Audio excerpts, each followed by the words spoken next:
बचत म्हणजे सेव्हिंग्स आणि गुंतवणूक इन्व्हेस्टमेंट हे 2 स्टेजेस आहेत.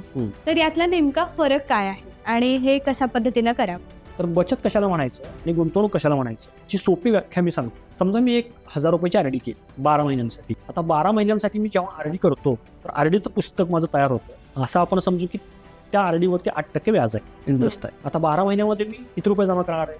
1,000 रुपये प्रमाणे 12,000 रुपये. 12,000 रुपये 12 महिन्यांमध्ये जमा होणार आहेत आणि 12 महिन्यानंतर जेव्हा मी आरडी मोडायला जाईल किंवा त्याची मॅच्युरिटी येईल आणि त्याला जर 8% व्याज असेल, इंटरेस्ट असेल, तर मला परतावा किती मिळेल? 12,96 960 रुपये मला त्याच्यावरती व्याज मिळेल आणि ते माझ्या आरडीच्या पुस्तकावरती लिहून येणार.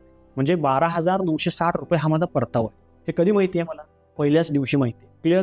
जिथं मला माहिती आहे की मी जमा किती रक्कम करतोय आणि मला मिळणारी रक्कम किती आहे पहिल्याच दिवशी, ही झाली बचत. समजलं? आता इन्व्हेस्टमेंटकडे जाऊ. आता इन्व्हेस्टमेंट कशाला म्हणायचं? जिथं मी पैसे गुंतवतोय पण मला माहिती नाही मला त्याचा परतावा किती टक्क्यांमध्ये मिळेल. मग ती कुठलीही असो, मग ती सोन्यामधली असो, मग ती प्लॉटमधली असो, मग ती शेअर मार्केटमधली असो, इक्विटीमधली किंवा SIP मधली, म्युच्युअल फंडामधली. मी सांगू शकतो का की ठामपणानं मला इतकेच रिटर्न्स मिळतील म्हणून? नाही सांगू शकत. ही झाली इन्व्हेस्टमेंट.